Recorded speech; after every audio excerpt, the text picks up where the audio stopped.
Okay, this is just going to be a quick video of endgame Warhammer because I haven't recorded a video for a while and I figured a lot of people play this game and maybe a lot of people haven't made it this far. So this is what it's like after Chaos has been wiped out, finally, because I wiped out Chaos twice. The first time they sent in about 2 armies down right through here, and they got killed right here at Beckafin, or however you want to say that. Killed them right there with some help from the Empire and some other people that just aren't around anymore. And then all the while, you can see this territory here, all the while I was fighting, God, what are they? Oh, I can't even see him on here anymore. But Warez the Great Green Prophet, he was still down here with his stuff, just kind of running around with stuff, and so were the there's another orc faction. It wasn't the Greenskins, but they were also down here, and they were rank 7 at the time, so I was wiping them out down here. So I had about 10 armies at the time, just wiping that out. And then you can see there's not a whole lot of factions left. Marienburg actually recently came back from a rebellion, and so did Averland. But yeah, it's just these guys left. I've been sending 5 armies, well 6, through here, just finishing off Scaling and Varg so I don't have to worry about them ever again. And then I'm going to bring these armies down and kill them and kill them and kill them, because they're at war with my allies right now, and probably fight them off. But yeah, this is basically what endgame is. You can obviously see that I'm the dwarves. I got a very early great start off because I wiped them out early with the Empire, and I had, I think I counted 14 military allies at one point with just everybody that I could, because, you know, more military allies you have, the less people you're fighting, and the more allies you have to fight against Chaos and anybody you might need help fighting. So that's kind of just how things went. I've been rank 1 since maybe round 10, and I'll show you my forces. I've got a couple big armies, but mainly down here, none of these armies have seen a boost in a while. Because I just have them fighting. Fight here, fight here, fight there, fight all the way through all of this, so they've just been whittled down from, this was a 2020 army at one point, this was a 2020 at one point, this is just a little army that I sent in for backup, but that had about 5 more units at one point. Same with this, and same with the ones up south. They were all mainly 2020s at one, or up north. Like this was 2020, but yeah, let's just slowly go through wiping all this out. I sent this army through here just to make sure that Chaos wasn't reforming or something again. But yeah, this is what endgame looks like. You finish Chaos, and then it gives you this little thing, oh, is peace actually going to be a thing? And no. Because as soon as that happened, they declared war on them, and I had to join them. They keep trying to get me to declare war on them, and I say no. These guys declare war on Bretonia. These guys declare war on Bretonia. Everything just starts going to crap.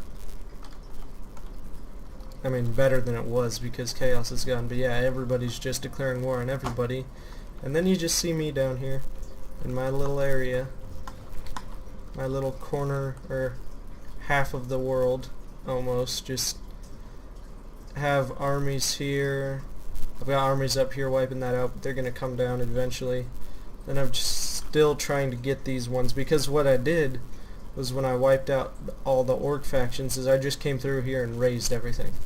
Because what I figured was going to happen is the second I raised something, someone else, or if I occupied something, I'd just have to defend it later on, because I knew that somebody else would just try to attack it. So I came through and raised everything, and yeah, so now I'm just going through trying to resettle all that stuff. It's been taking a while, about 20 rounds, and I'll show you My faction summary, that's how much I'm getting around. 36 settlements, 10 provinces. Obviously that's the capital. I'm at war with anybody I'm not military allies with. Well, Age of Retribution. And I'll show you my treasury. I was getting, yeah, that's about the little bit more than I was getting about 10 rounds ago. But yeah, I was going to record this video about 10 rounds ago while there was still one orc faction in here that had, after I raised everything, they came through because they were here and I wiped that out, and they came through and they just occupied that and started going up here and was attacking that, and I came through and killed them off. But yeah, so it's just a lot of going through and okay, so I just ended a turn, so I'll show you what the start of a turn looks like, because I'm pretty sure these guys are going to come attack me, so I want to fortify this a little bit. Not really anything I can make here that's very good, so I'm going to have to go into global. Yeah, I've never had the right buildings to make this, because if you go look at my capital, it's full. So, and all these other places I've been using just to get me money, basically. And I wanted that in the beginning because it gets you some good money, but I guess I could get rid of that now that I'm making so much. But yeah, what's this garrison like? I realized that I just wasted my money. That should hold. Even if a decent army comes over there, that should hold, because those guys are, you know, decent rank. I had this at one point, got wiped out by Massilian. Had this at one point. I had a Chaos army come in here and wipe that out. I don't know what happened to the Chaos army though, because it was right here. And I had a Beastman faction wipe that out because I didn't have anybody there, because I sent basically all my armies north to fight Chaos and to finish this stuff off. But yeah, I've just been, oh wait, no, I didn't end my turn. I just needed to move that army. Okay, so now I'll show you what the start of a turn looks like. Where? Completely forgot where I was sending that army. What time is it anyways? Oh, it's only 10:30. Okay. So yeah, since I'm either at war with everybody or I'm friends with everybody, you have to watch everybody move. And these Crooked Moon guys don't want to go down. Empire was sieging them at one point. When they were still around, I forget, Wissenland was still around, they were attacking them, but it just won't go down.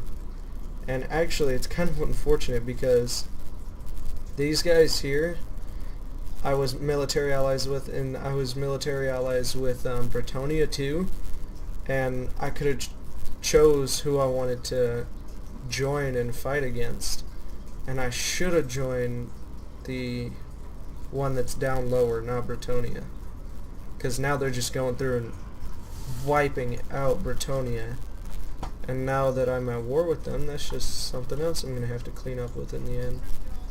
Because Bretonia is going down in strength. Yeah, see, they're above them now.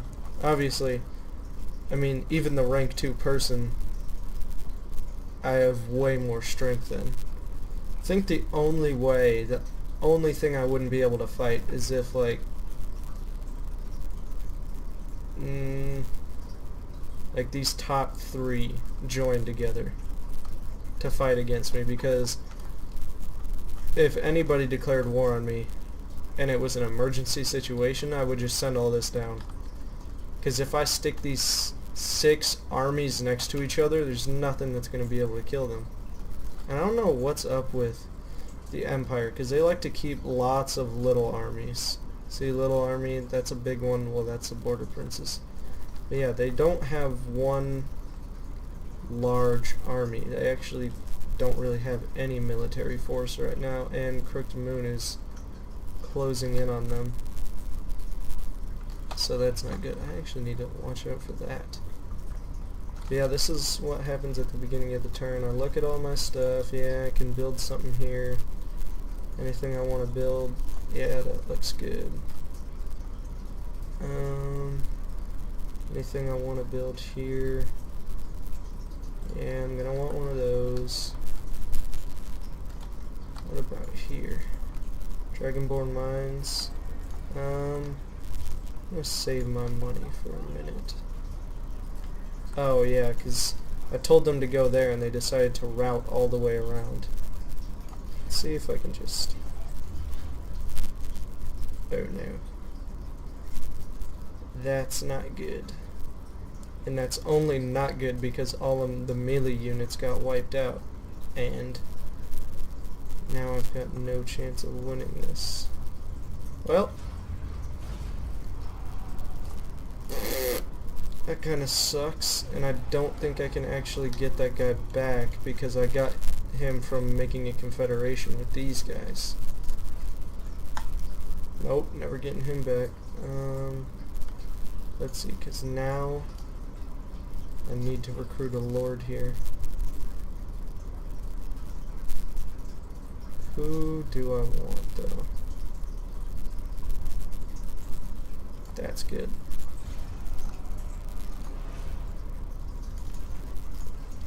Just because I can. And then hopefully he can reach here. That's the last one down here, and he should be able to reach that. And finally, I'll have all the stuff down here, and now I can start sending these armies and start fortifying my border. Province secured. Nice. See, this is what I was saving my money for. I knew I'd have to spend it somewhere. Okay, these guys like me because I just got them. They like me. They like me. Okay, grudge throwers. Okay, that's an alright garrison. Man, I mean, I moved way over here. How'd they intercept me from that far away? It's crazy. This is actually the king. I still have him down here.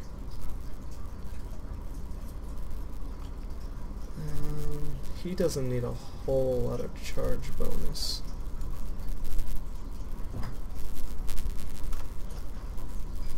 So we'll do that.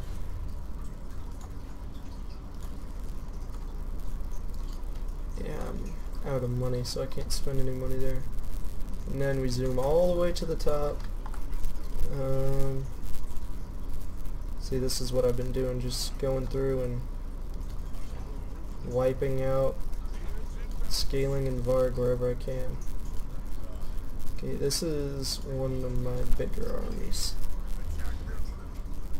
And unfortunately they're going to take a good amount of attrition this next turn. Because now that I've attacked, I can't put them into a different stance. And then I'm just going to raise it. Somebody else can take it later if they want. Hopefully Empire or somebody. But yeah, they're going to take a good amount of attrition. Okay, he doesn't have any Slayers in his army, so I'm not going to worry about that. Even though I should have Slayers in his army. And then this guy is still just going to keep moving this way. But yeah, I have them in underway stance because they don't take attrition, which they would up here. See? Lots of attrition because it's all corruption from chaos.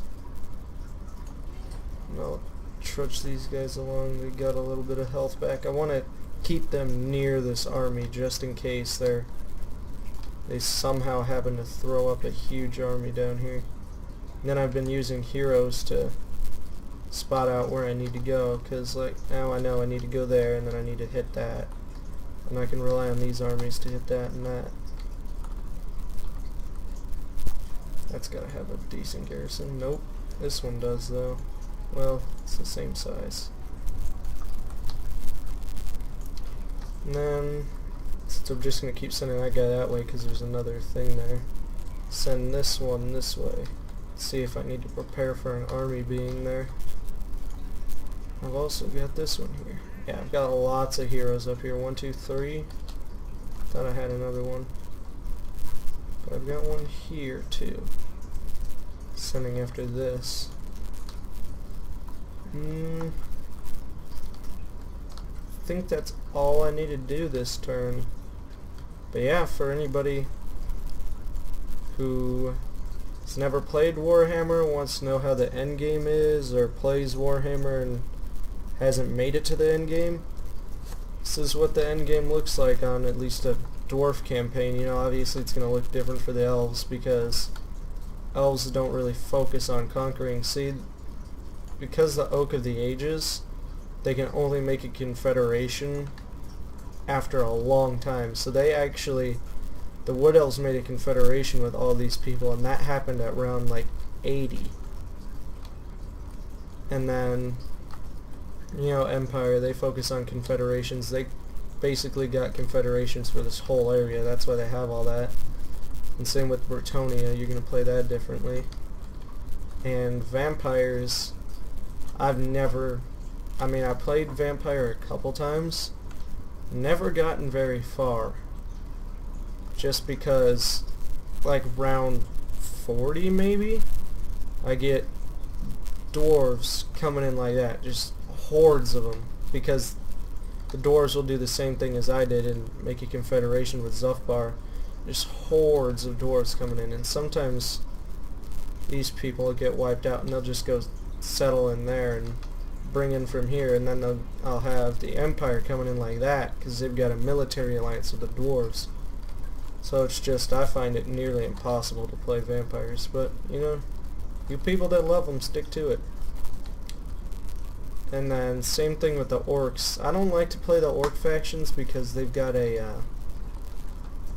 I don't even know what it's called, like a rage bar, where they have to be in a battle or doing something, or else they'll start to take attrition, which I don't like. The one thing that sucks about the dwarves is this grudge thing, which my grudge is all the way up, because I've got a grudge to take that and that, which, I mean, I guess I could, but I can't right now. I have a grudge to take that and that, which I can't right now. I have a grudge to kill that army. Well, not that army, but one of their armies in here, which I can't do right now. I've got a grudge to kill one of the Scaling or Varg armies or whatever, which I can't do right now either. So, just got grudges that I can't take care of, so my grudge bar is all the way at the top. But yeah, this is endgame. It starts to get kind of hectic at the end because you're trying to make... I don't know how other people's endgames go, but I have 10 armies. 10 armies? Oh, jeez. And trying to make sure all the armies are doing something and moving around and making sure I'm making the right move, like moving from there to there I thought was a good move, but apparently this army was able to intercept me, so it didn't work out too good. So yeah, you just never know. But yeah, I think we'll call that it for this episode, and hopefully you could hear me this whole time because I was like 3 feet away because my chair tilts back, so I don't know if you can hear me well here, but if I get closer you can probably hear me better. And hopefully it actually recorded the audio, because sometimes it just doesn't. Alrighty, bye bye.